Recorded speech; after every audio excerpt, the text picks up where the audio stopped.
ተናስተልን ክቡራን ተመልካቾቻችን ሲሳይ አጌና ከሉዓላዊ ሚዲያ ረቡዕ ሚያዝያ 8 2018 ዓመተ ምህረት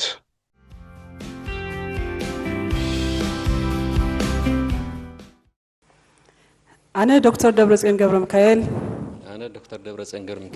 أبز علت زياب بيت مخر قريبة أنا دكتور دبرتسيون ገብረ ሚካኤል أبز علت زي أب قدمي بيت مخر قريبة سرحي نخفصم قالات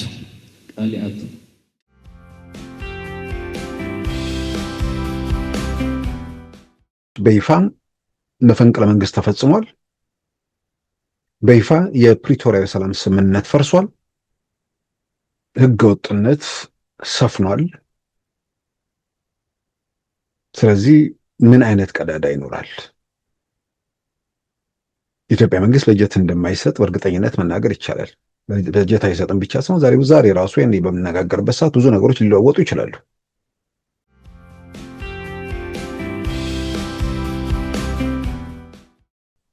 ዘጠኝ አባላት ያሉት ደርግ ትግራይ ውስጥ ነበር። ከደርጉ አባላት አንዱ ጀነራል ታደሰ ወረደ ናቸው፣ ግን አባል ናቸው። የደርጉ ሊቀመንበር ደግሞ የትግራይ ውስጥ ዶክተር ደብረጽዮን ናቸው። ይሄ የደርግ ቡድን ክልሉን እስካሁን ድረስ ሲመራ ቆይቷል።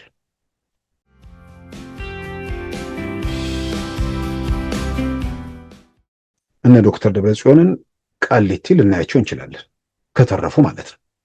በጣም በእርግጠኝነት ኤርትራ እጇን ከሰበሰበች ጣጣው መቀሌን ላይ ያለውን ኃይል አተርፋለሁ ብሎ ጉዳዩ አስመራ እንደሚደርስ ተረድቶ እጁን ከሰበሰበ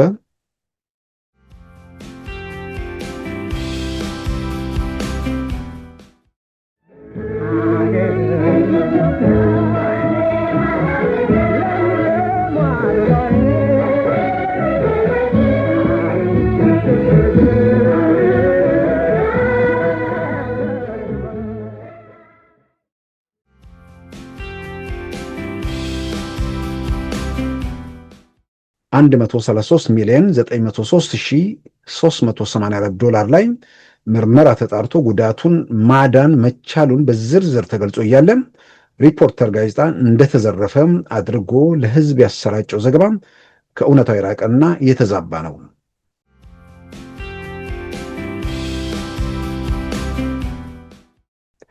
በዛሬው ፕሮግራማችን በእነዚህና በሌሎች ወቅታዊ ጉዳዮች ላይ ትኩረት አድርገናል። አሁን ወደ ዕለቱ ዜና እናመራለን። በኢትዮጵያ ህገ መንግስት በመላ ሀገሪቱ ምርጫም ሆነ ህዝበ ውሳኔ የማካሄድ ብቸኛና ሙሉ ስልጣን የተሰጠው የኢትዮጵያ ብሔራዊ ምርጫ ቦርድ ባልተሳተፈበት ጳጉሜ 2012 በተካሄደ የትግራይ ክልል ምርጫ መስከረም 14 ቀን 2013 ዓ.ም ቃለ መሐላ ፈጽመው ፕሬዝዳንት መሆናቸው የታወጀው ዶክተር ደብረጽዮን ገብረ ሚካኤል በስልጣን ላይ የቆዩትና በዋና መቀመጫቸው መቀሌም የቀጠሉት ለ65 ቀናት ወይንም ለ2 ወር ከ5 ቀናት ብቻ ነበረ። ከ8 ወራት በኋላ እንደገና ለ14 ወራት በስልጣን ላይ ቀጥለዋል። በጳጉሜ 2012 የተመረጠው ምክር ቤት ዶክተር ደብረጽዮንን ፕሬዝዳንት አድርጎ በመረጠ በወር ከ10 ቀኑ ጥቅምት 24 ቀን ጦርነቱ ሲፈነዳ ጦርነቱ በተቀሰቀሰ በ5ኛው ቀን ደግሞ ህዳር 19 2013 የኢትዮጵያ ሀገር መከላከያ ሰራዊት መቀሌን ተቆጣጠረ።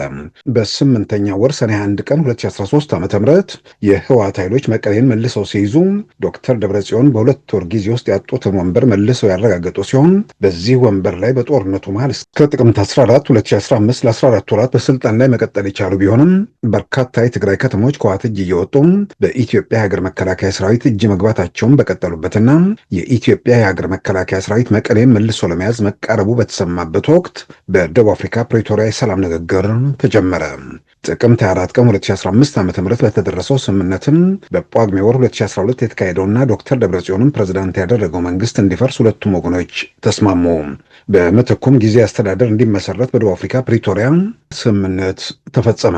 በዚሁ በፕሪቶሪያው ስምምነት መሰረትም በመጋቢት 2015 የተመሰረተው የትግራይ ጊዜያዊ አስተዳደርን አቶ ጌታቸው ረዳ ለ2 ዓመታት ከመሩት በኋላ በተደረገባቸው ግፊት ስልጣናቸውን ለቀው ወደ አዲስ አበባ ሲሸሹ ሌተና ጀነራል ታደሰ ወረደ በመጋቢት 2017 አዲስ አበባ ላይ ስልጣኑን ከአቶ ጌታቸው ረዳ ተረክበው ወደ መቀሌ ተመለሱ። መጋቢት 30 2018 የስልጣን ጊዜያቸው ያበቃው ጀነራል ታደሰ ወረደ ለተጨማሪ 1 ዓመት እስከ መጋቢት 30 2019 በጠቅላይ ሚኒስትር አብይ ስልጣናቸው የተራዘመላቸው ቢሆንም የህወሓት ማዕከላዊ ኮሚቴ ሚያዝያ 7 2018 አክሱም ላይ ባደረገው ስብሰባ በፕሪቶሪያ የሰላም ስምምነት የፈረሰው መንግስት ይመለስ የሚል ውሳኔ ማሳለፉን ተከትሎ ትላንት ማክሰኞ ሚያዝያ 27 2018 በሌተና ጀነራል ታደሰ ወረደ ላይ በግልጽ በተካሄደ መፈንቅለ መንግስት ዶክተር ደብረጽዮን በፈረሰው ምክር ቤት ፕሬዝዳንት ሆነው ተመረጡ። 152 አባላት ካሉት የትግራይ ክልል ምክር ቤት አባላት ምን ያህሉ እንደተገኙ በግልጽ ባይታወቅም በመስከረም 2013 ከዶክተር ደብረጽዮን ጋር የተመረጡት አፈጉባኤና ምክትል አፈጉባኤ ሁለቱም በሂደቱ እንዳልተሳተፉ ተዘግቧል። ከታዋቂ ህወሓት መሪዎችም አቶ ጌታቸው ረዳ፣ ወይዘሮ ኬሪያ ኢብራሂም እንዲሁም በጦርነቱ መሃል የተገደሉት አቶ አስመላሽ ወልደስላሴን ጨምሮ በርካታ የምክር ቤት አባላት እንዳልተገኙም ተመልክቷል። የፌዴራሉ መንግስት እርምጃውን ተከትሎ የሰጠው መግለጫም ሆነ ያደረገው እንቅስቃሴ ባይታይም በትላንትናው ዕለት መቀሌ ላይ ምክር ቤቱ ስብሰባ መቀመጡን ተከትሎ የኢትዮጵያ አየር ኃይል ጀቶች በአየር ላይ ሲያንዣብቡ እንደነበር ታውቋል። ከዚህ ያለፈ እርምጃ እስካሁን አልተመዘገበም። ስልጣናቸውን የተነጠቁት ሌተና ጀነራል ታደሰ ወረደ ከግልበጣው በኋላ የሰጡት መግለጫም ሆነ አስተያየት አልተመዘገበም። የማስረከበው ስልጣን አይኖርም ባሉት መሰረትም ርክክብ ስለመፈጸሙም አልተመዘገበም። የቀድሞ የክልሉ ጊዜያዊ አስተዳደር ፕሬዝዳንትና የጠቅላይ ሚኒስትር አብይ የአፍሪካ ቀንድ አማካሪ አቶ ጌታቸው ረዳም ሂደቱን በልጆች ጨዋታ መስለው እንሳቅ ወይስ እናልቅስ በማለት ጠይቀዋል። የትግራይ ልጆችን ከዚህ ቀደም እንዳስጨረሱ በማስታወስም እነዚህ ካልተወገዱ ሰላም አይገኝም ሲሉ በማህበራዊ ገጻቸው መልእክታቸውን አስፍረዋል። የሱዳን መንግስት በኢትዮጵያ ላይ ለሰነዘረው ውንጀላ የኢትዮጵያ የውጭ ጉዳይ ሚኒስቴር ምላሽ ሰጥቷል። የሱዳን ሉዓላዊ ምክር ቤት ፕሬዝዳንት አብዱልፈታህ አልቡርሃንም በጉዳዩ ላይ መግለጫ ሰጥተዋል። የሱዳን የውጭ ጉዳይ ሚኒስትር እና የጦር ኃይሎች ቃል አቀባይ በጋራ ከትናንት በስቲያ ሰኞ በሰጡት መግለጫ ከባህር ዳር የተነሳ ድሮን በካርቱም አውሮፕላን ማረፊያ ላይ ጥቃት መፈጸሙን ገልጸዋል። በኢትዮጵያ የሚገኘው አምባሳደሩን ለምክክር በሚል የጠራው የሱዳን መንግስት ድሮኑ ከኢትዮጵያ ስለመነሳቱ አስተማማኝ መረጃ እንዳለውና ኢትዮጵያና ዩናይትድ አረብ ኤሚሬት በሱዳን የውስጥ ጉዳይ ጣልቃ እየገቡ ነው በማለትም ከሷል።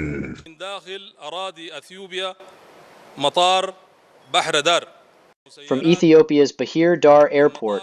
የኢትዮጵያ የውጭ ጉዳይ ሚኒስቴር የሱዳን መንግስት ውንጀላ ውድቅ ያደረገ ሲሆን ይልቁንም ግዛት አንድነታችን ሲጣስ ለሁለቱ ሀገራት የታሪክ ትስስር ሲባል ወደ አደባባይ እንዳላወጣው አስታውቋል።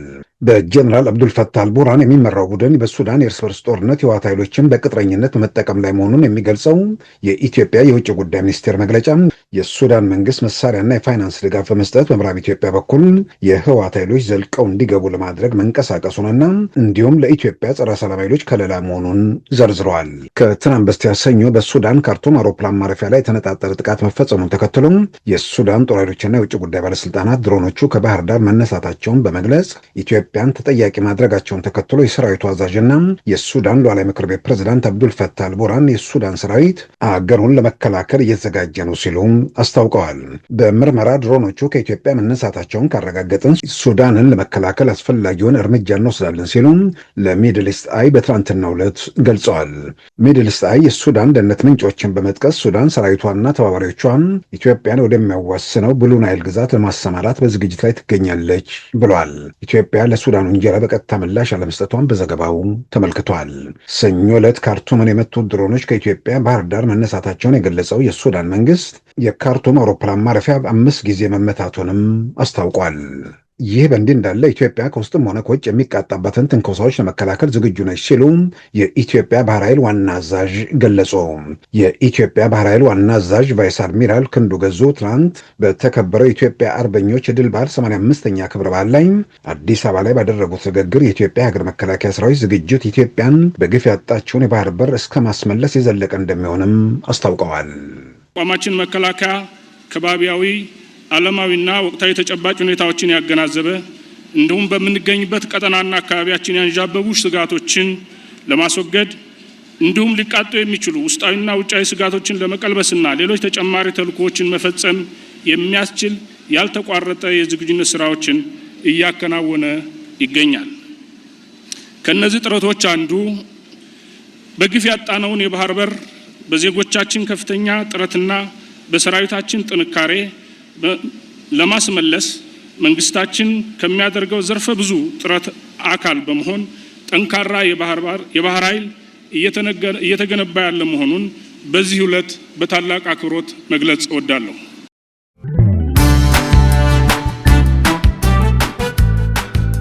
ሉዓላዊ ሚዲያን ይደግፉ። ስራዎቻችንን ለብዙ እንድናደርስ ሰብስክራይብ፣ ሼር፣ ላይክ በማድረግ ሉዓላዊ ሚዲያን ያጠናክሩ። እውነትን እንዘግባለን፣ ኢትዮጵያዊነትን እናቀነቅናለን። መድረኩ ግን ለሁሉም አመለካከት ክፍት መሆኑን እናረጋግጣለን። ሉዓላዊ ሚዲያ።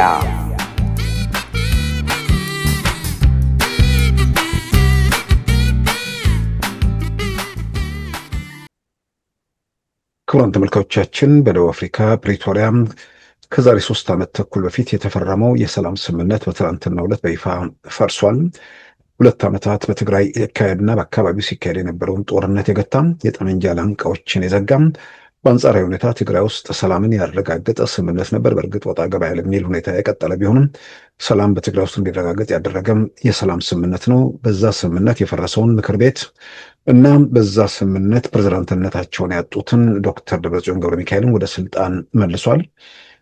ፈረሰ የተባለው ወይ ደግሞ በፕሪቶሪያ የሰላም ስምምነት እንዲፈርስ የተወሰነበት ምክር ቤት ለጦርነቱ መቀስቀስ አንዱ ምክንያት እንደሆነ ጀነራል ታደሰ ወረደ በቅርቡ መግለጫ መስጠታቸው ይታወሳል። ሰላምን ያረጋገጠው የፕሪቶሪያ ሰላም ስምምነት ደግሞ በትናንትናው ዕለት ያው በይፋ መፍረሱ ተረጋግጧል። የጊዜ አስተዳደሩ ፕሬዝዳንት ኃላፊነታቸውን ወይ ደግሞ ስልጣናቸውን ተነጥቀዋል። ከዛም ባሻገር እንግዲህ የሚወጡ መረጃዎች ሌላው ቀርቶ ታጣቂዎቻቸው ወይ ደግሞ ጠባቂዎቻቸውን ለሌላ ተግባር ይፈለጋሉ በሚል እንደወሰዱባቸውም እንግዲህ የተነሳ ነው። እርሳቸው መቀሌን አልለቅም ከትግራይ ውጭ አልሄድም የሚል ነገር ገልጸዋል። እንግዲህ በዚህ ሁኔታ ውስጥ ስልጣናቸውን ካስወሰዱ ወይ ደግሞ ስልጣናቸውን ከተነጠቁ በኋላ በትግራይ ውስጥ በምን ሁኔታ ውስጥ ይቆያሉ? በቀደም ሲል ወታደሩ አዛዥ ነበሩ። አሁን አዛዥነታቸውን በዛ ኃላፊነት ላይ መሆናቸውን የሚያሳዩ ነገሮች የሉም። ይልቁንም ከዛ ጋር በተያያዘ የሚወጡ መረጃዎች ከኃላፊነት መነሳታቸውንም የሚገልጹ መረጃዎች ወጥተዋል። በእርግጥም በዚህ የተለየ አቋም ባላቸው ሁኔታ ውስጥ የኃላፊ ሆነው ወይ ደግሞ ወታደሩ ክፍል ውስጥ እንኳን በኃላፊነት በሌላም በተራ ተዋጊነትም መሰለፍ የሚችሉበት ሁኔታ አለ ተብሎ አይታመንም። ስለዚህ ጀነራል ታደሰ ወረደም የጊዜ አስተዳደር ፕሬዝዳንትነታቸውን አጥተዋል። እንደገናም በታጣቂ አዛዥነት ቦታቸው ላይ ያለውንም ዋና አዛዥ ነበሩ፣ ያን ኃላፊነታቸው እንዲሁም በሌላም በኩል በተዋረድም ባለ ኃላፊነት ላይ እንደማይቀመጡ እንግዲህ ግልጽ ሆኗል። ህዝባዊ ወያኔ ሓርነት ትግራይ በትናንትናው ዕለት የፕሪቶሪያውን የሰላም ስምምነት የተቋቋመውን መንግስት አፍርሶ ፈረሰውን በፕሪቶሪያ የሰላም ስምምነት የፈረሰውን አስተዳደር በይፋ መመለሱ የፕሪቶሪያ የሰላም ስምምነትን መጣስ ብቻ ሳይሆን በግልጽ መፈንቅለ መንግስት ነው፣ በግልጽ የጦርነት አዋጅ መሆኑም ጥያቄ ውስጥ የሚገባ ነገር አይደለም። የኢትዮጵያ መንግስት በአንድ በኩልም በግልጽ መፈንቅለ መንግስት ነው የሚባለው በፕሪቶሪያ የሰላም ስምምነት መሰረት የተቋቋመውን የጊዜያዊ አስተዳደር ተክተው ነው የተቀመጡት። በፕሪቶሪያ የሰላም ስምምነት የፈረሰ ምክር ቤት ነው የመለሱት። ስለዚህ በህግ የተቋቋመውን ጊዜ አስተዳደር አፍርሰው በህግ የፈረሰውን የቀደመ ምክር ቤት በመመለስ መፈንቅለ መንግስት ተካሂዷል። በመፈንቅለ መንግስት አካሄደው ከዚህ በኋላ ሁኔታዎች እንዴት ይቀጥላሉ? የፌዴራል መንግስቱ ምላሽ ምንድን ነው? በሌላም በኩል ትግራይ ነጻነት ለማምጣት የሚንቀሳቀሱ ኃይሎች ተግባራቸው ምን ይሆናል? ከዚህ ባሻገር እዛው ያሉት የጀነራል ታደሰ በምን ሁኔታ ውስጥ ይቀጥላሉ የሚለው እንግዲህ አነጋጋሪ ሆኖ ቀጥሏል። የዓለም አቀፉ ማህበረሰብ የፕሪቶሪያን ሰላም ስምምነት የሸመገለው የአፍሪካ ህብረት እንዲሁም ይህን ሂደት የታዘሙት የአሜሪካ የአውሮፓ ህብረትና የሚመሳሰሉት በዚህ ጉዳይ ላይ ምን አቋም ይኖራቸዋል የሚለው በቀጣይ የሚታይ ሆኖ ግን የፌዴራል መንግስት ወደ እርምጃ ማምራቱ ምንም የሚያጠራጥር ነገር አይደለም። እንዳልኩን እርምጃውን ወደ መቼ እንዴት የሚለውን ያው የፌዴራል መንግስት የሚወስነው ነው። ከዚህ ቀደም ከዚሁ እርሜ ጉዳይ ጋር በተያያዘ በቅርቡ ጀነራል ታደሰ በሰጡት መግለጫ ጊዜ አስተዳደሩን ሊወስዱባቸው እንደተዘጋጁ በገለጹበት የተናገሩት ነገር የፌዴራል መንግስቱ ወደ ኃይል ያመራሉ ሲባል እሱን አላቅም፣ ነገር ግን ከኃይል በመለስ ሌሎች የሚወሰዱ እርምጃዎች ይኖራሉ ብለዋል። እንግዲህ ከባንክ አካውንት ከምናም ጋር የተያዙ ነገሮች አሁን እየተነሱ ነው። እስካሁን ምናልባት እስከ ዛሬ ባለው ጊዜ ውስጥ ወደ ትግራይ የሚደረግ በረራዎች አልቆሙም። ነገር ግን በዚሁ ይቀጥላሉ ማለት በጣም አስቸጋሪ ይመስለኛል። የኢትዮጵያ መንግስት የማይቆጣጠረው ከኢትዮጵያ መንግስት ጋር አብሮ የማይሰራ ይልቁንም ከኢትዮጵያ መንግስት ጠላት ጋር በግልጽ የሚተባበር ኃይል ትግራይ ውስጥ ባለበት ሁኔታ ውስጥ ከበጀት ጋር ተያይዞም ሆነ በሌላ ጉዳይ ኢትዮጵያ ፌዴራል መንግስት እዛ ያሉትን በኤርፖርት ጠባቃና በሌላ ቦታ ያሉትን ኃይሎቹን ሊያስወጣ እንደሚችል ይጠበቃል። ከዚህ ውጭ የሆነ ነገር ይፈጠራል ተብሎ አይታመንም። ወደ ግልጽ ሁኔታ ወደ ግልጽ ግጭት መግባቱ ወደ ጦርነት የማምራቱ ድል ሰፊ እንደሆነ ይታመናል። ይህን ሊያስቀር ይህን ሊያቆም የሚችል ምን አይነት ሁኔታ እንደሚፈጠር ከዚህ በኋላ በእውነት ለመናገር በጣም አስቸጋሪ ነው። በግልጽ መፈንቅለ መንግስት ነው የተደረገው። በግልጽ የጦርነት አዋጅ ነው የታወጀው። እነዚህ ሁለቱ ነገሮች በተሟሉበት ሁኔታ ውስጥ በሌላ መንገድ ችግሩን ለመፍታት ወይ ደግሞ የሰዎችን ወደ ግጭት ሳይኬድ ወደ ቀውስ ሳይገባ ችግሩን ለመፍታት ወይ ደግሞ ለመሻገር የሚቻልበት ሁኔታ አለው የሚለው በብርቱ መነሳት ያለበት ጥያቄ ነው። እንግዲህ ይሄ ጉዳይ ደግሞ ብቻውን እንዲህ አይነት ውሳኔ እንዴት ወሰኑ የሚለው ብዙ ጊዜ ሲነሳ ነበር። አሁን ባሉ መረጃዎች ውሳኔው የቲፒኤልኤፍ የብቻ ነው ወይ የሚለውን ጥያቄ እንድናነሳ የሚያደርጉ ናቸው። ያው የቲፒኤልኤፍን አቅም በአዛዥነታቸው የሚያውቁት ጀነራል ታደሰ ወረደ እንዲሁም ደግሞ ከርቀት ሁኔታዎችን የሚገመግሙት ጀነራል ሳሞራ ዩኑስ፣ ሁለቱም ጀነራል ሳሞራ ዝም ብሎ ጉራ ነው፣ እዛ ምንም አቅም የላቸውም ብሎ በይፋ ተናግረዋል። አክሱማውያን በተባለ መድረክ በተዘጋጀ ፓናል ውይይት ላይ ሌተና ጀነራል ታደሰ ወረደ ደግሞ ርዕዮት በተባለው ሚዲያ ላይ ለጦርነት የሚያበቃ ምክንያት ቢኖረንም አሁን ጦርነት አያዋጣንም የሚል የራሳችንን ማቅማቅ አለው በሌላ ወገን ያለውንም ነገር እረዳለሁ ብለው በይፋ ተናግረዋል። ስለዚህ የተቀበረውንም ያልተቀበረውንም ያለውንም ሁሉንም የሚገነዘቡ የሚያውቁ ዋናው አዛዥ አያዋጣንም እያሉ ከርቀት የሚገመግሙትም ምንም አቅም የላቸውም የሚል መግለጫ እየሰጡ በግልጽ መፈንቅለ መንግስት አድርጎ ስልጣን ለመያዝ ወደዚህ እርምጃ በምን ተማምነው ምን እናሳካለን ብለው እዚህ ሂደት ውስጥ ገቡ የሚለው በጣም መሰረታዊ ጥያቄ ነው። ምናልባት እንግዲህ ብቻቸውን ሳይሆን በቅንጅት የሚደረጉ ነገሮች ሊኖሩ ይችላሉ ተብሎ እንግዲህ ግምት ውስጥ ማስገባት ይቻላል። ቅንጅት ስል ይሄ ሎካል ምናምን ያለውን ነገር ሳይሆን የሱዳን መንግስት ከዚህ ቀደም በድሮን ተጠቃሁኝ የሚል ነገር ሲናገር ነበር።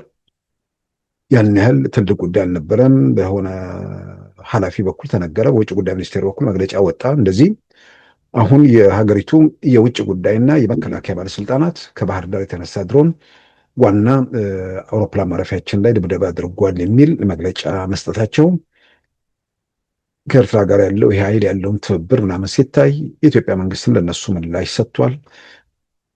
ወደዚህ ነገር ውስጥ በግል የሚከተኝ አሁን ወደዚህ ሁኔታ ውስጥ በቅንጅት እያመሩ መሆናቸውን ወይ ደግሞ በቅንጅት ወደዚህ ሁኔታ ሊገቡ ስለመቻላቸው የሚያሳዩ የደመቁ ምልክቶች በግል አይታየኝም። መሬት ላይ ያለው እውነታ የሚረዳው መንግስትና አጠቃላይ የጸጥታ ተቋማቱ ይህን ያውቃሉ። ነገር ግን ይሄ ሊሆን ይችላል የሚለውን ነገር የበለጠ ግምት ውስጥ እንድናስገባ የሚያደርገን ቲፒኤልኤፎቹ አቅም እንደሌላቸው አላስፈላጊ እርምጃ እንደወሰዱ እርምጃው ደግሞ እነሱን አደጋ እንደሚያጋልጣቸው እያወቁ እዚህ ሂደት ውስጥ እንደገቡ የሚል ነገር ሲመጣም እዚህ ሂደት ውስጥ ሊገቡ የሚችሉት አቅም እንደሌላቸው የሚመለከታቸው ወገኖች በግልጽ ከተናገሩ በኋላ እዚህ ሂደት ውስጥ የሚገቡት ከኤርትራና ከሌሎች ከሱዳን ጋር በትብብር ወደ ጋራ ኦፕሬሽን ለመሄድ ተዘጋጅተው ሊሆን ይችላል የሚለውን ግምት መውሰድ ይቻላል።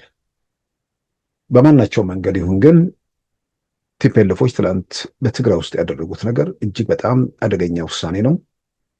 ወደኋላ ሊቀለበስ የማይችል አደገኛ ውሳኔ ነው። መፈንቅለ መንግስት ተደርጓል። መፈንቅለ መንግስቱን መልሶ መቀልበስ የሚችሉበት ወይ ደግሞ ጊዜ አስተዳደሩን መልሶ ወደ ስልጣን አውጥተው እነሱ ከሂደቱ መውጣት የሚችሉበት እድል ይፈጠራል ወይ? ያንን ማድረግ የሚችሉበት ሁኔታ አለ ወይ? ያን ለማድረግ ራሳቸውን እንትን እስኪሉ ድረስ የኢትዮጵያ መንግስት ከዛ ሊታገስ ይችላሉ ወይ? በአጠቃላይ ብዙ ነገሮች ያልተመለሱ ናቸው። የዛሬ 6 ዓመት አካባቢ ምርጫ ሲያደርጉም ተመሳሳይ ነገር ነው ያደረጉት። ህገወጥ ነገር ያኔም አደረጉ። ኢትዮጵያ ውስጥ ምርጫ ማድረግ የሚችለው ኢትዮጵያ ብሔራዊ ምርጫ ቦርድ ነው። እነሱ ግን በራሳቸው መንገድ ራሳቸው ምርጫ ኮሚሽን አቋቁመው ምርጫ ያደረጉ። ህገወጥ ምርጫ ነበር። የኢትዮጵያ መንግስት ቀጥታ በጀት ከለከለ። ምክንያቱም ለማያውቀው አካል በጀት ስለማይሰጥ ማለት ነው። ያ እንደ ምክንያት አስቀድሞም ሲዘጋጁበት የነበረ ነገር በመሆኑ ጥቅምት 24 ቀን 2013 ዓ.ም የኢትዮጵያ ሀገር መከላከያ ሰራዊትን በማጥቃት ጦርነቱን በይፋ ጀመሩ። ጦርነቱን የኢትዮጵያ መንግስት ነው የጀመረው፣ የኢትዮጵያ መንግስት ነበር ሲተነኩስ የነበረው የሚል እንትን ከዚህ በኋላ ለአንዴና ለመጨረሻ ጊዜ በኢትዮጵያ ምድር ውስጥ ያበቃ ይመስለኛል። አጠቃላይ ከተፈናቃዮች እንዲሁም የትግራይ ሉዓላዊ ግዛት የሚባሉ ምክንያቶች ሲደረደሩ ለተመለከተ ሰው የኢትዮጵያን ፖለቲካ በቅርብ ለሚከታተል ሁልጊዜም ለግጭት ሁልጊዜም ወደሆነ ውዝግብ ውስጥ ለመግባት አጀንዳ ስለሚያስፈልግ እነዛ አጀንዳዎች ለምን እንደሚነሱ ማንም ሰው የሚረዳው ነው። ያኔ ከምርጫ ውጭ ስልጣን ላይ መቀመጥ የለብንም በሚል በዓለም አቀፍ ደረጃ ኮቪድ አደጋ በነበረበት ሰዓት የኢትዮጵያ መንግስትም አደጋ ስለሆነ ምንድነው የህግ ኤክስፐርቶች ጋር ውይይት ተደርጎ ለአንድ ዓመት ሲራዘም መራዘም የለበትም የግድ ምርጫ ማድረግ አለብን ብለው ወደ ምርጫ ገቡ። ምክንያት ይፈለግ ነበር። አሁን ደግሞ ምርጫ የሚባል ነገር የለም። ምክንያት ለማድረግ በፕሪቶሪያ ስምምነት የተቀመጠው የተፈናቃዮች ጉዳይ የሚባል በተደጋጋሚ ጊዜ ተነሳ። ያን የሚናገሩትን ለማመን በጣም ይተማመኑ ነበር። ምክንያቱም ለትግራይ ህዝብ መብትና ነፃነት ዋጋ የከፈሉ እንዲሆኑ ለህዝቡ ነፃነትና መብት ሲሉ እንደምን ከመነኩሴ ያልተሻለ ህይወት ውስጥ የኖሩ ምናምን እየተባለ ይንቆለጳጳሱ ነበር። እነርሱም ይመጻደቁበት ነበር። በኋላው ነገሮች እየተገለጡ እየተባለ ሲታይ እንደ መነኩሴ ነው ወይስ እንደ ወንበዴ ነው እንደ ዘራፊ ነው የኖሩት የሚለው በተለያየ መንገድ ህብረተሰብ ውስጥ ግልጽ ሆኖ የሚወጣበት እድል ተፈጠረ። ሂደቶቹ ብዙ ነገሮችን ለመረዳት ለማሳየት ጠቅመዋል። ነገር ግን የዛን ጊዜ የሚናገሩት ነገር ሁሉ ስለሚታመን ምርጫ የግድ ማድረግ አለብን፣ ያለ ምርጫ መንግስት መምራት የለብንም የሚለውን መከራከሪያ ሲያቀርቡ የኢትዮጵያ መንግስት ከምርጫ ውጭ ለመሄድ ነው። ያኔ እንደውም የሚሰጠው ምሳሌ ጠቅላይ ሚኒስትሩ የፕሬዝዳንት ኢሳያስ ጓደኛ ወይ ወዳጅ ስለሆኑ አርአያ የሚያደርጉት ፕሬዝዳንት ኢሳያስን ስለሆነ ያለ ምርጫ ለመግዛት ስለፈለጉ እኛ ደግሞ ያለ ምርጫ የተከልነውም ስርዓት ምርጫን የግድ ስለሚል የግድ ምርጫ ማድረግ አለብን የሚል ቅስቀሳ ነበር ሲደረግ የነበረው። በዛ መሰረት እንግዲህ ወደ ምርጫ ተገባ።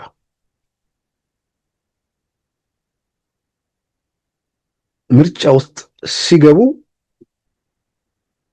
ምርጫ ለምን አደረጋችሁ ብሎ የኢትዮጵያ መንግስት ወደ ትንኮሳ ወደ ምናምን ግጭት ውስጥ ሊገባ አይችልም።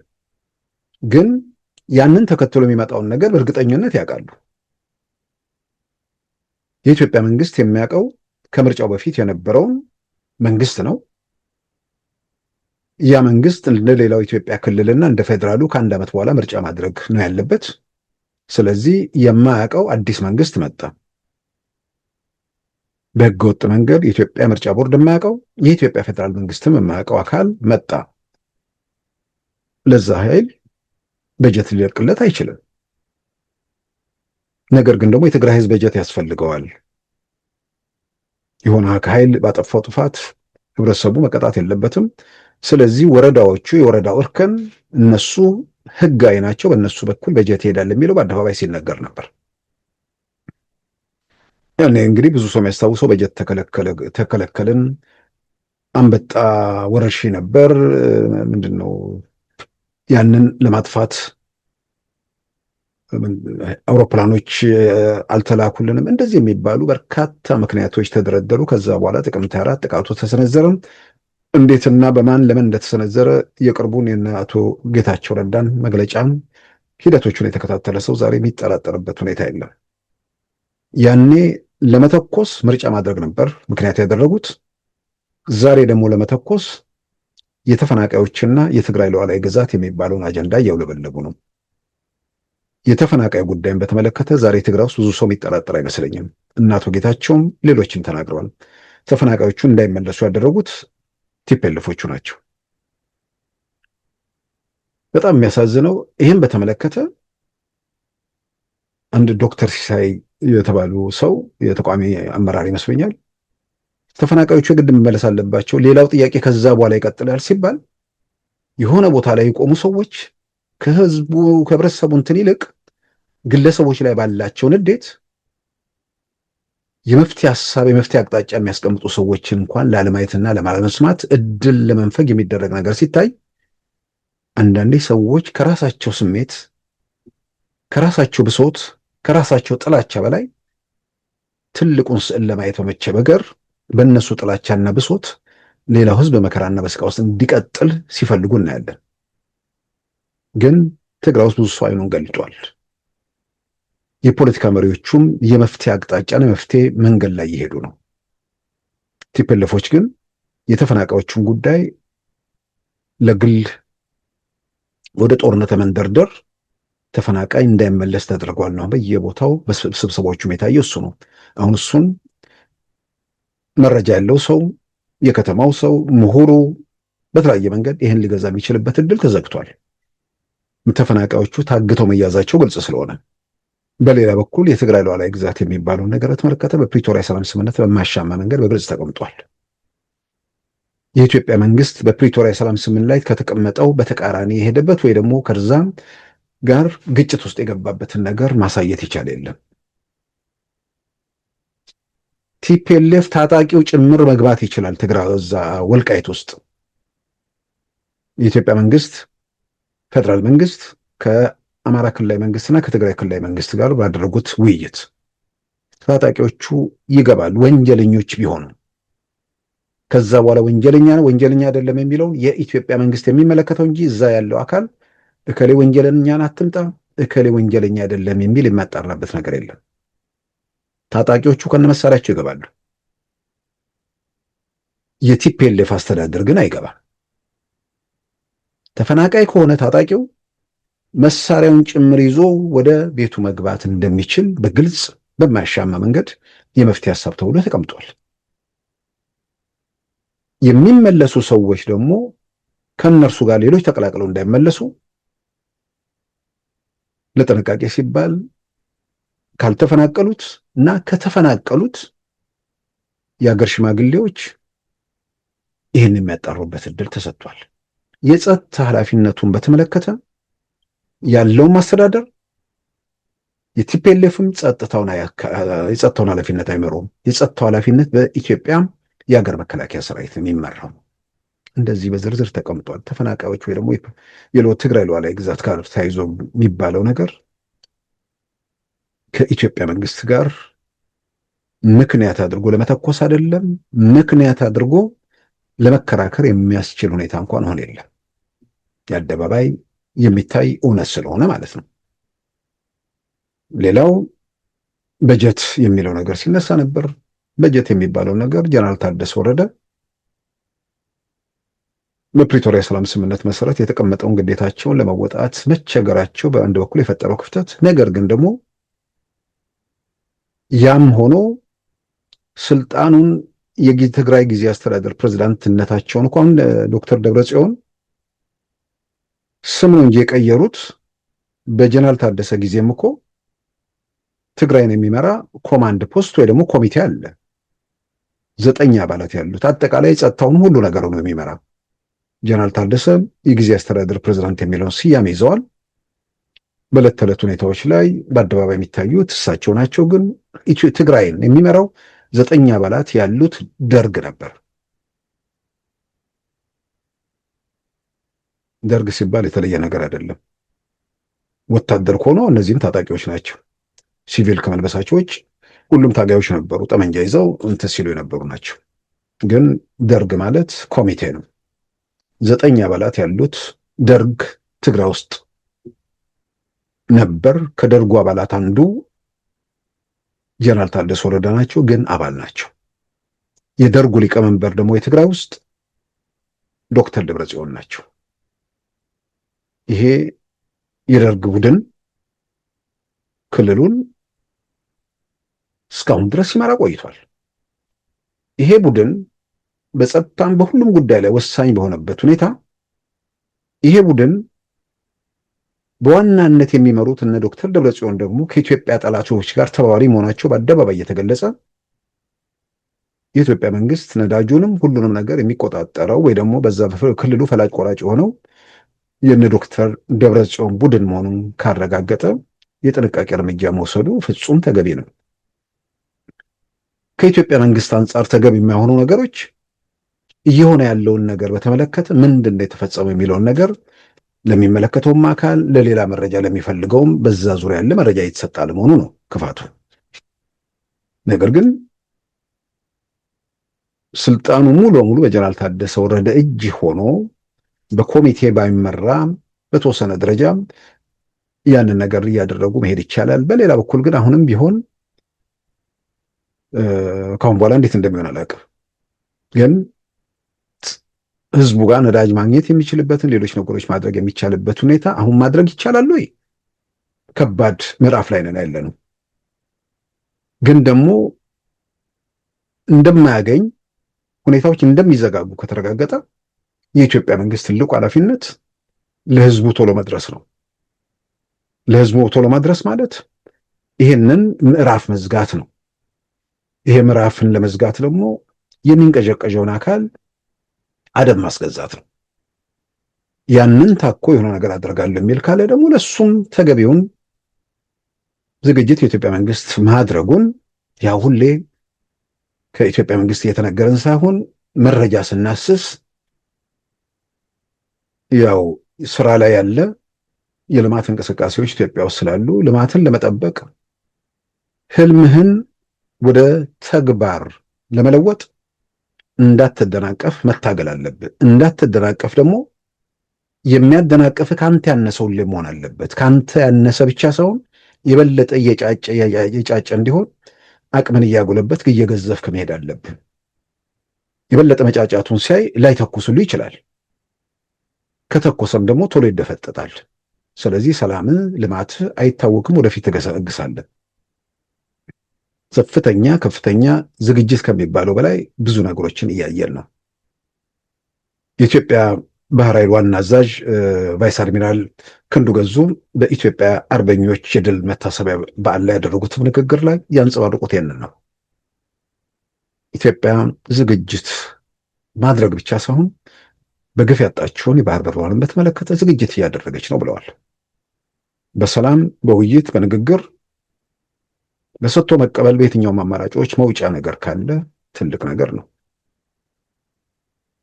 ይህ ነገር ብዙ ኢትዮጵያን የሚያስቆጭ ነው፣ የሚያንገበግብ ጉዳይ ነው። ከዚህ ጋር በተያያዘ አንድ ኢትዮጵያዊ ምሁር ፕሮፌሰር ሄሮን ገዛኝ የተባሉ ሰፋ ያሉ አርቲክሎችን በተለይ ከኢትዮጵያ ውስጥ ካለ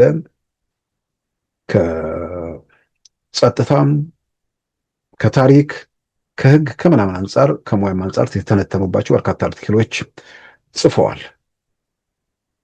በነገራችን ያንን መነሻ አድርገን ከእሳቸው ጋርም ውይይት አድርገናል ከፕሮፌሰር ሄሮን ገዛኝ ጋር። እሱን ነገ ዛሬ ወይ ነገ እናቀርበዋለን። ኢትዮጵያ በየትኛውም አቅጣጫ በዚህ ሁኔታ ውስጥ በተፈጠረው ነገር ኢትዮጵያ ከባህር በር መፋታቷ የፈጠረበት ቁጭትና እልህ አለ። ያ ደግሞ ኢትዮጵያ እንድታጣ ወይ ደግሞ ያን መብት እንዳታገኝ ደግሞ በምቀኝነት ጭምር በሚመስል መንገድ ሄዳ ሶማሌላንድ ስታገኝ ችግሩ ተፈታ ተብሎ በኤርትራ መንግስት በኩል ጉዳዩ ማብቃት ሲገባው፣ ምክንያቱም ኢትዮጵያ ሶማሌላንድ ጋር ሄዳ ጉዳዩን ከጨረሰች የሶማሊያ ሉዓላዊነት ተደፈረ ተብሎ ከግብጽ ጋር የነበረው ነገር ሲታይ ኢትዮጵያ በምንም ተአምር ባህር የሚባል ነገር ላይ እንዳትታይ የሚደረግ መራወጥ የሚመስል ነገር አለ። ይሄ ግን ሊቀጥል አይችልም። በማናቸውም ሁኔታ ኢትዮጵያ ታንቃ ደህንነቷ ባልተጠበቀ ሁኔታ ውስጥ ልትቆይ አትችልም። ግን ማንም ችግር ውስጥ ሳይገባ በተለይ ደግሞ ወንድማማች የሆነ ሀገር ህዝብ ማንም በማይጎዳበት ሁኔታ ሁለቱም በጋራ የሚጠቀሙበት ሁኔታ ላይ ለመፍትሄ መንቀሳቀስ የተቻለ ያንን ማድረግ ባለመፍቀድ የሚፈጠሩ ነገሮች ሊኖሩ ይችላሉ። ማለት ከቲፒኤልኤፍ ጋር ተያይዞ የሚሄዱ ነገሮች እስከዛ ድረስ ሊቀጣጠሉ ይችላሉ፣ አይችሉም። በሂደት የምናየው ነገር ነው። እድሎች አሉ ወይ? ከዚህ በኋላ በተለይ ትግራይ ውስጥ ካለው ሁኔታ ጋር ተያይዞ የሚታይ ነገር የለም። እንዳልኩት በይፋ መፈንቅለ መንግስት ተፈጽሟል። በይፋ የፕሪቶሪያ ሰላም ስምምነት ፈርሷል። ህገወጥነት ሰፍኗል። ስለዚህ ምን አይነት ቀዳዳ ይኖራል? የኢትዮጵያ መንግስት በጀት እንደማይሰጥ በእርግጠኝነት መናገር ይቻላል። በጀት አይሰጥም ብቻ ሳይሆን ዛሬ ራሱ በምነጋገርበት ሰዓት ብዙ ነገሮች ሊለወጡ ይችላሉ።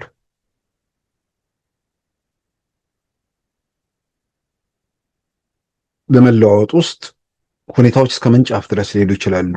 አሁን ከሱዳን ጋር ያለው ውዝግብ እንደገና ከኤርትራ ጋር ያለው ሁኔታ ጭምር ታሳቢ ተደርጎ እስከምን ድረስ ሊሄድ ይችላል የሚለውን ነገር ታሳቢ ያደረጉ እንቅስቃሴዎች በኢትዮጵያ በኩል ይኖራሉ። ሱዳን ቢፎክርም እዛ ባለው ነገር ራሱ ከዛ አረንቋ ውስጥ ያለ ስብስብ ነው።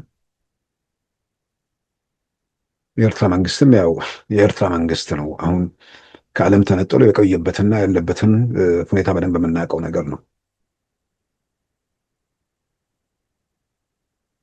ከዚህ ሁኔታ ለመውጣት መንገዶች ቢኖሩና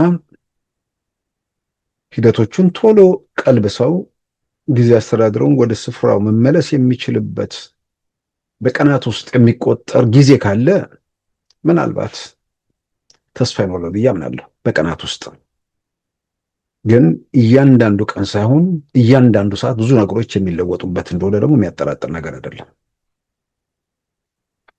የኢትዮጵያ መንግስት ችግሩ ተያይዞ ኤርትራ ድረስ ምናልባትም ሱዳን ድረስ ይሄዳል የሚለውን እስከዛ ድረስ ያስባል፣ እስከዛ ድረስም ይዘጋጃል። ብቻም አይደለም የትግራይን ህዝብ በመያዣነት ይዞ ስልጣን ላግኝ እንጂ የትግራይ ህዝብ ታሪክ ይሁን ብሎ የደመደመ ከስልጣን ባሻገር ማየት የማይችል ሚሊዮኖችን አስፈጅቶ አሁንም የተረፈው አልቆ ዙፋን ላይ ለመቀመጥ ብቻ የሚያልም ኃይል ጤነኛነቱም ስለሚያጠራጥር ሰውነቱም ስለሚያጠራጥር ስለዚህ እንዲህ አይነት አረመኔ በሰው ደም በሰው ስቃይ የሚነግድ ቡድን ጋር ሲኮን የህብረተሰቡ ሰላምና ደህንነት አሁን 100% በኢትዮጵያ መንግስት እጅ ወድቋል።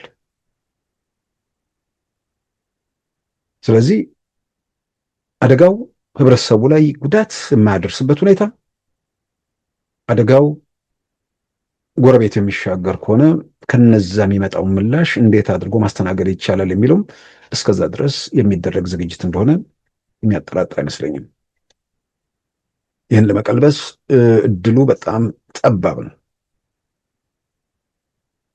ሁኔታዎችን ገምግመው ኤርትራ እጇን የምትሰበስብ ከሆነ ሁኔታዎች ሳምንት ምናምን ባልበለጠ ጊዜ ውስጥ እነ ዶክተር ደብረጽዮንን ቃሊቲ ልናያቸው እንችላለን፣ ከተረፉ ማለት ነው። በጣም በእርግጠኝነት ኤርትራ እጇን ከሰበሰበች ጣጣው መቀሌን ላይ ያለውን ኃይል አተርፋለሁ ብሎ ጉዳዩ አስመራ እንደሚደርስ ተረድቶ እጁን ከሰበሰበ ሳምንት ባልሞላ ጊዜ ውስጥ እነ ዶክተር ደብረጽዮን እና ኩባንያው ከምናምን የተራረፈው ቃሊቲ በሰልፍ ያቺ ቢጫ ሄሊኮፕተር መልሳ ስራ ስትሰራ እናያለን። ምናልባት የኤርትራ መንግስት አስመራ ይደርሳል የሚለው ነገርም በሌላም በኩል አሜሪካ አሁን ሮይተርስ ላይም ትላንት የወጣ ነገር አለ። ጦርነቱ ወቅት የጣለባትን ማዕቀብ በተመለከተ እሱን መልሶ ለማንሳትና አካባቢው ላይ አዎንታዊ ሚና እንድትጫወት ለማድረግ በማሱድ ቦሎስ በኩል የሚደረገው ጥረት አሁንም በሂደት ላይ እንዳለ ስለሚያሳይ ያ ደግሞ አካባቢው ላይ ጠንቅ ላለመሆን ግዴታን የሚጨምር ነገር ስለሆነ ከዛ ነገር እንዲታቀቡ እሱም አስተዋጽኦ ሊያደርግ ይችላል። እነዚህ ነገሮች ተደምረው ትላንትና መቀሌ ላይ ቃለ መሐላ ሲፈጽሙ የተነበበው ታሪካቸው የህይወት ታሪካቸው ድሮ ቀጨኔ መድኃኔዓለም ቀብር ቦታ ላይ ሌላ ቦታ መኖሩን እርግጠኛ አይደለሁም። ወይዘሮ እከሌ ምናምን ለአስክሬናቸው ማረፊያ በህይወታቸው ያሉ ያሰሩት መቃብር እየተባለ ሐውልቶች ከነ ፎቶግራፎቻቸው ምናምን የሚቀመጡ ሰዎች አስታውሳለሁ። ለተንቀዠቀዡ ሰዎች በህይወት እያሉ ማረፊያቸው ጊዜ ስለደረሰ ህይወት ታሪካቸው እየተነበበም ሊሆን ይችላል።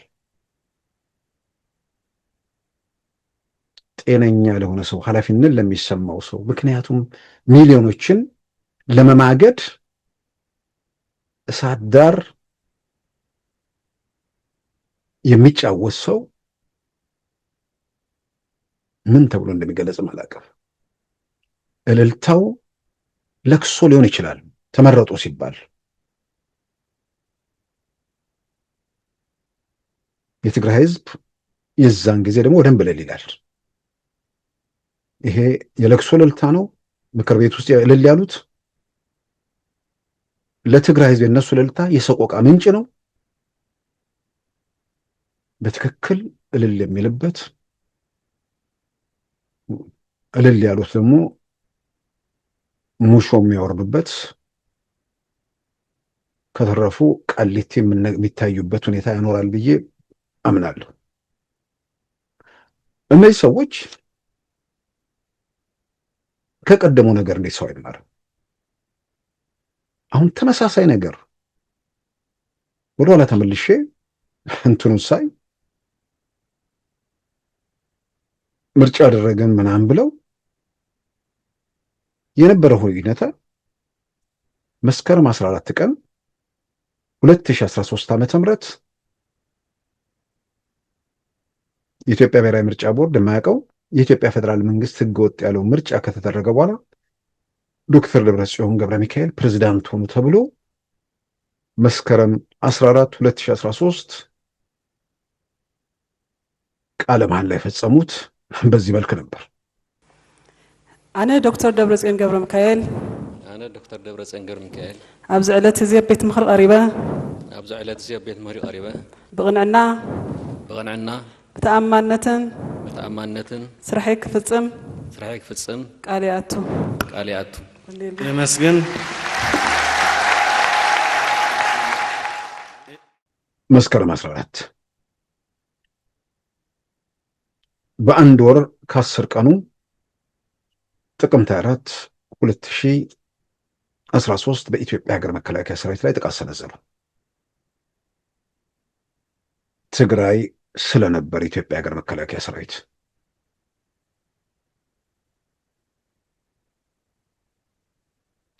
አሁን በስንተኛው ቀን ጥቃት እንደሚሰነዝሩ ነው የማይታወቀው። በእርግጠኝነት ወር አይደለም ሳምንት ራሱ ረጅም ነው የሚሆነው። ግን ጥቅምት 4 ጥቃት ሰንዝረው በሁለት ሳምንት አዲስ አበባ ገብተው ዙፋን ላይ ለመቀመጥ ወስነው ጥቃቱን በከፈቱ በ25ኛው ቀን ህዳር 19 2013 ዓ.ም ከመቀሌም ተጠርገው ወንበራቸውን አጥተው ሸሹ። ቃለ መሐላ ፈጽመው በአንድ ወር ከ10 ቀን ጥቅምት 24 ውጊያ ጀመሩ። በ25ኛው ቀን ጦርነት ተጀምሮ በ25ኛው ቀን ስልጣን በያዙ 2 ወር ሳይሞላቸው መንበሩን ለቀው ሸሹ። አሁን በጣም በእርግጠኝነት ይህን ያህል ርቀት በየትኛው መንገድ ላይ ሊኖር አይችልም። ቃለ መሐላው ተፈጽሟል። ከቃለ መሐላው እስከ ጦርነት በምንም ተአምር አንድ ወር ከ10 ቀን ሊወስድ አይችልም። በጀት ስለሚቆምም ህግና ስርዓት ያፈረሰ ቡድን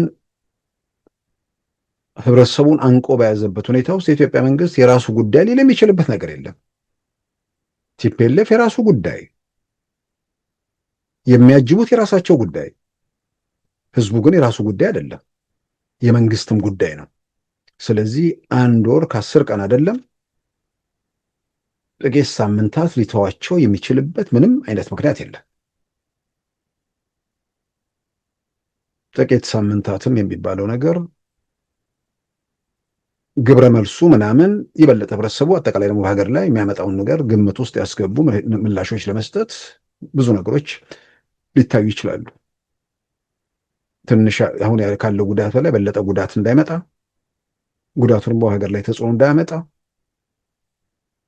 ያሉ አማራጮች በደንብ ተጠንተው ወደ እርምጃ ስለሚወሰድ ከጥቅምት 24 ማለት ከመስከረም 24 እስከ ጥቅምት 24 አይነት 44 ቀን አይቆይም።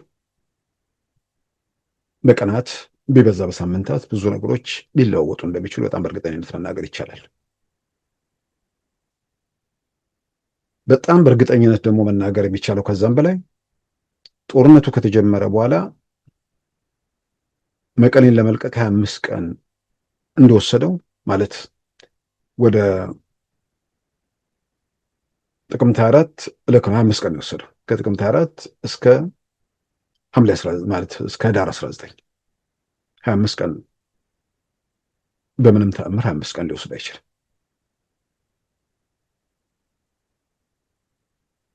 ከምንም በላይ ደግሞ እነዚህ ሰዎች መቀሌን ጥለው ልክ ሲሸሹ በመቀሌ ዙሪያ ነው የሚያበቃላቸው። የትም መሸሽ የሚችሉበት እድል የለም። ከዚህ በኋላ ህዝቡን በጦርነት እሳት ውስጥ ማግደው ልጆቹን ስቃይና ሰቆቃ ውስጥ እንዲቆይ አድርገው ከዛ መማራቅቷቸው በተመሳሳይ ላይ የሚዳክሩ እንዴት እንፋታቸው ብሎ የሚጠብቅ ህዝብ ፌደራል መንግስት ወደ እርምጃ ካመራ በኋላ በጣም በእርግጠኝነት ዛሬ ያለው ሁኔታ ስናነብ ነገሮችን ስንገመግም ስልጣን መቀሌን ልክ ሲለቁ እዛ ጋር ሁሉ ነገር ያበቃል። ከዛ በኋላ ለጠቆመ 1 ሚሊዮን ብር ሆነ አያስፈልግም፣ ለጠቆመ 10,000 ብር አያስፈልግም። ራሱ ሰላሙን የሚፈልገው ከዚህ የሁከት መንገድ መገላገል የሚፈልገው ሰው ካልጨረሳቸው እያንጠለጠለ ወይ ደግሞ የተደበቁበትን እየጠቆመ የትግራይ ህዝብ እፎይ የሚል ኢትዮጵያም ውስጥ ከዚህ አዙሪት የሚወጣበት ሁኔታ ይፈጠራል ብዬ አምናለሁ። ይሄ ሊሆን በዚህ መልክ ነው። ደግሞ ይሄኛው ያኔ በጓንት ነው፣ አሁን ጓንት የለም። ፀጉር ስታይላቸው ሁሉ አስገራሚ ነው። ሰዎች እየተነጋገሩበት ነው። መቀጽልና ዶክተር ደብረጽዮን ቃለ መሐላ ክፍጽሙልና ክቡር ፕሬዚዳንት ላዕለዋይ ቤት ፍርዲ እውን ቃለ መሐላ ከፈጽሙልና ብክብሪ ንዕድል። ኣነ ዶክተር ደብረጽዮን ገብረ ሚካኤል ኣብዚ ዕለት እዚ ኣብ ቅድሚ ቤት ምክሪ ቀሪበ ስራሐይ ንክፍጽም ቃል ኣቱ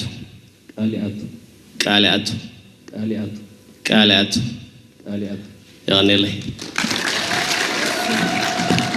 ደግሞ ቃለ መሐላ የፈጸሙ ሰዎች አቶ ዶክተር ደብረጽዮን ከዛ በኋላ በዙፋናቸው ላይ ስንት ጊዜ ሊቆዩ እንደሚችሉ፣ ምን ያህል ጊዜ በዚህ ኃላፊነት ላይ እንደሚኖሩ ወደፊት የምናየው ነው። በጣም በእርግጠኝነት ግን በጣም በእርግጠኝነት እጅግ ረዥም በማይባል ጊዜ በጣም ባጠረ ጊዜ ውስጥ ነገሮች ይለዋወጡና ህዝቡም እፎይታ፣ ሌላውም ደግሞ ቀሪው ኢትዮጵያ ህዝብ ከእንዲህ አይነት አዙሪት የሚገላገልበት ሁኔታ ይፈጠራል ብዬ አምናለሁ። የፌደራል መንግስት አሁን ሊያደርግ ይችላል። የፌደራል መንግስት እረፉ የሚል መልእክት ትላንት አስተላልፏል። እያየዋቸው ነው የሚል ሚግጀት መቀሌ ሰማይ ላይ ተንቀሳቅሷል ማለት በሯል። ስለዚህ ማስጠንቀቂያ ነው፣ ጥያቄ ውስጥ የሚገባ ነገር አይደለም። እንደማይተኮስ ምናምን ግልጽ ነው፣ ማስጠንቀቂያ ነው። እያየኋችሁ ነው፣ እየተመለከትኳችሁ ነው ብቻም ሳይሆን ዝም አልላችሁም የሚል ግልጽ መልእክት ነው። ዝም አለማለቱን ተከትሎ ከዛ በኋላ መቼ ምናምን እርምጃ ይወሰዳል፣ እሱ እንዳልኩት በተለያየ መንገድ በቀናት ይሁን በሳምንታት ግን እርምጃ እንደሚኖር የሚያጠራጥር ነገር አይደለም። ያንን ለማስቀረት የሚያስችል ሁኔታ ይኖራል ወይ? አይመስለኝም። በሆነ መንገድ ሁኔታዎች እንደው ቶሎ ብለው በቀናት ውስጥ ጀነራሉን ወደ ስልጣን መልሰው ምክር ቤቱን አፍርሰው መበተናቸውን ካረጋገጡ የኢትዮጵያ መንግስት ከእርምጃ ከመምራቱ በፊት ከዛ ውጭ ያለ ነገር ምንም የሚያስቀረው ነገር አለ ብዬ አላምንም። ይሄ በግልጽ መታወቅም ያለበት ነገር ነው እና በቀጣዮቹ ቀናት ዛሬም ጭምር ብዙ ነገሮች ሲለዋወጡ ምና ይመስለኛል። ሌላው እንግዲህ ሰሞኑን በሳምንቱ መጨረሻ ኢትዮጵያ ውስጥ ከ80 ቢሊዮን ብር በላይ ታዋቂ ሰዎችና አርቲስቶች ዘረፉ የሚል ዘገባ ወጥቶ ነበር። ያንን ዘገባ ተከትሎ ሉዓላዊ ሚዲያ ላይም እሁድ ዕለት እኔም አቅርቤዋለሁ። በሰኞ ሪፖርቴ የዘረፉ ሰዎችን የማወቅ መብት አለን፣ በማን እንደተዘረፉ፣ የት ፍርድ ቤት እንደቀረቡ፣ እነማን እንዳመለጡ የኢትዮጵያ ሕዝብ የማወቅ መብት አለ የሚል የአደባባይ ጥያቄ አንስተናል። እዛ ላይ ግን ከቀደመ ልምድ ተነስቼ የሪፖርተር ዘገባ ከዚህ ቀደም ምንጩ ያልታወቀ ሀብት ጋር በተያያዘ አዋጅ ወጥቷል። ያ አዋጅ ዲያስፖራውን የሚመለከት አዋጅ አድርጎ ከውጭ ሀገር ወደ ኢትዮጵያ ገንዘብ ልከው ቤት የሰሩ ሰዎች እነሱን የሚመለከት አዋጅ አድርጎ ሪፖርተር ዘገባ ቀረበ። ከፍተኛ መጫጫት የነበረበት ነው። በኋላ የፍትህ ሚኒስቴር ባለስልጣናት በጉዳዩ ላይ ሰፋ ያለ ማብራሪያ ሰጡ። የዘረፉትን በተለያዩ ሰዎች ስም የሚያስቀምጡ አሉ። ያንን ለመከላከል ነው ተብሎ ጉዳዩ ግልጽ ሆነ። ውጭ ያለ ሰው በህጋዊ ምንዛሪ መንዝር አይመንዝር የሱ ጉዳይ አይደለም፣ ከሱ ጋር የተያያዘ ነገር አይደለም። በህጋዊ ምንዛሪ ሳይሆን በምንድነው በብላክ ማርኬት መንዝረው እዚህ ቤት ሰሩ ምናምን ተብሎ ተመነዘረ። ያን ዘገባ ወጣ። ፍትህ ሚኒስቴር ባለስልጣናት ማብራሪያ በጉዳዩ ላይ ሰጡ። ሉዓላዊም ላይም በጉዳዩ ላይ ጠይቀን ማብራሪያ ተሰጠ። ከዛ በኋላ ሁኔታዎች መልክ ያዙ። ያንን አስታውሼ የአሁኑም 80 ቢሊዮን እንደዛ የተዛባ ነገር ከሆነ ፖሊስ ማብራሪያ መስጠት አለበት፣ በፍጥነት መስጠት አለበት የሚል በዘገባችን ላይ አንስታት ነበር። እስካሁንም አለመስጠቱ በተወሰነ ደረጃ ዘገባውን እንድናምን የሚያደርገን የሚል እዛ ላይ አንስቼ ነበር። ምክንያቱም ቶሎ መመለስ ያለበትም ነገር ስለሆነ ማለት ነው።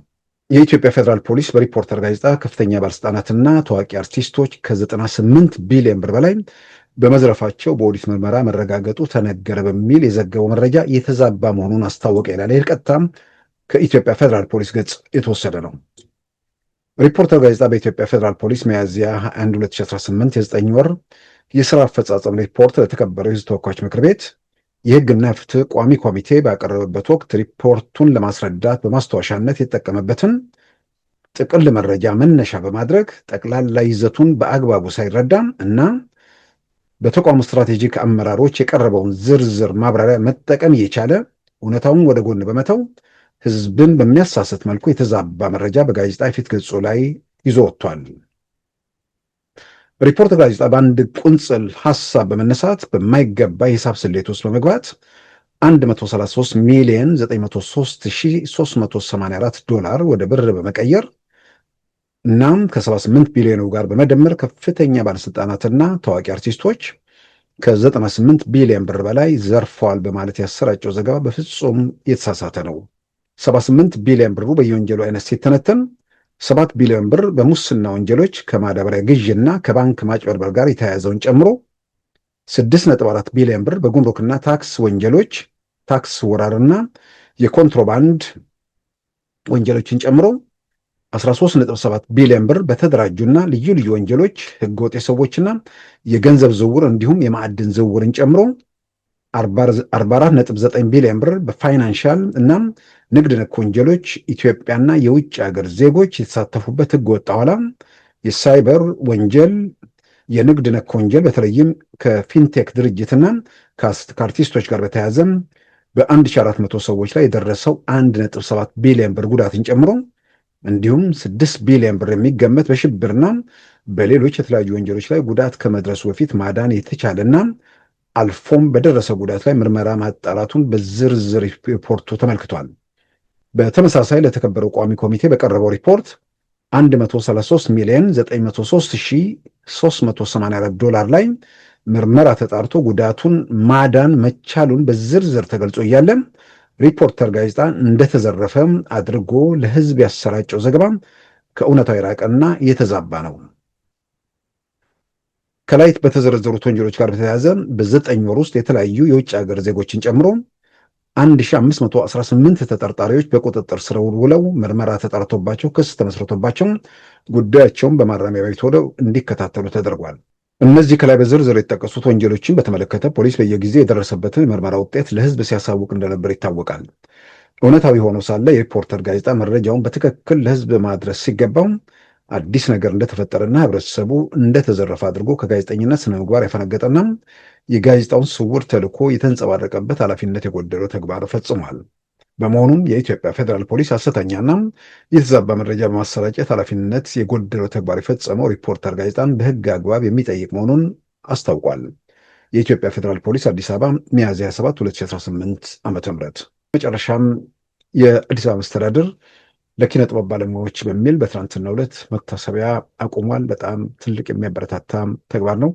ወይዘሮ አዳነች አቤቤ የከተማዋ ከንቲባ ይህንን ኃላፊነት ወስደው ከሌሎች ባልደረቦቻቸው ጋር በከተማው ላይ በኢትዮጵያ ኪነ ጥበብ ውስጥ የራሳቸውን ደማቅ አሻራ ላሳረፉ የኪነ ጥበብ ሰዎች ለአርቲስት ጥላሁን ገሰሰ፣ ለአርቲስት ማህሙድ አህመድ፣ ለአርቲስት አሊ ብራ እንዲሁም ለአርቲስት ሃጫሉ ሁንዴና ለደራሲያኑ ሎሬት ጸጋዬ ገብረመድህንና ደራሲ ስብሐት ገብረ እግዚአብሔር ሐውልት ቆሟል። በጣም ትልቅ ማስታወሻ ነው። የሚበረታታ ነገር ነው። ሌሎች ለኪነ ጥበብ ዘርፍ ያሉትም እንዲበረታቱ የነዛም አድናቂዎችና ቤተሰቦች ደግሞ በጣም የሚደሰቱበት እንደሆነ በስነስርዓቱ ላይ ከተሰጡ ምስክርነቶች ማየት ይችላል።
አሁን ልንገርሽ ተረት የተላከ ከእንግሊዝ ዘንድ እጅን ስጣለኝ ፈረንጅ እጅ ተይዞ ሊወሰድ ምን እጃለው የሳሰሩት አያውቅም ክንዴ እንደሚያነድ ኢልማ ገልማ አባ ገዳ ርቱ ጀማ ብፁ ጀማ ለካ አንተ ነህ አባ ገዳ ኢልማ ገልማ ያዳ ኦሮሞ ሻማ ዋቃ ገዲኒ ነማ ኦሊኒ ሱማ አክሱማ የተሰኘው ልክ እንዳክሱማ የተባልከው ፍጹም ጀማ ለካ አንተ ነህ አጋ ኦጋ ጂገሎጋ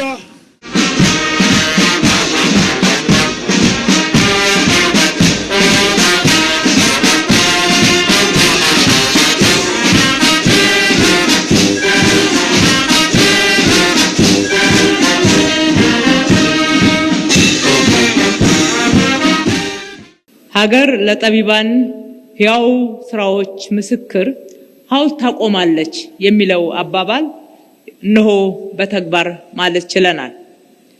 ይህ እውነት ዛሬ በቆሙት የሀገር ባለውለታዎች ታላላቅ የጠቢባን ሐውልት በአዲስ አበባ ከተማችን ሀገርን በማቆም በኩል እናንተም ትልቅ አስተዋጽኦ አድርጓችኋል ብለን ለምርቃት በማብቃታችን እጅግ በጣም ደስ ይለናል። የጥበብ ሰው ሲያልፍ ስራው እንደ ፀሐይ የደመቀ ይኖራል። ይህ ግን ብቻ በቂ አይደለም። በሀገር አክብሮትና በትውልድ ፊት ደግሞ ክብር መስጠት ይገባል። በመሆኑም ለሀገራቸው ሰላም፣ ለኢትዮጵያዊነት ግንባታ፣ ለህብረ ብሔራዊ አንድነት፣ ለወንድማማችነት፣ ለእህትማማችነት፣ ለፍትሃዊነት፣ ለነጻነት፣ ለእኩልነት ያቀነቀኑትን አንጋፋዎችና የሀገር ባለውለታዎችን የክብር ሐውልት ሰርተንላቸዋል። ክቡራን ተመልካቾቻችን የዛሬ ረቡዕ ሚያዝያ 28 2018 ፕሮግራማችን በዚሁ ተጠናቋል። ጤና ይስጥልን።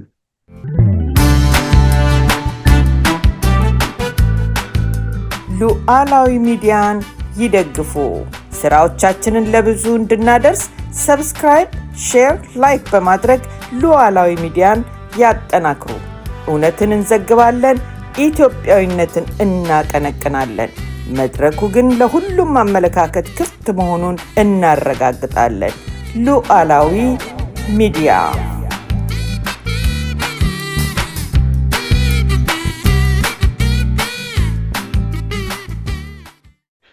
የዛሬ ረቡዕ ሚያዝያ 28 2018 ፕሮግራማችን በዚሁ ተጠናቋል። ጤና ይስጥልን።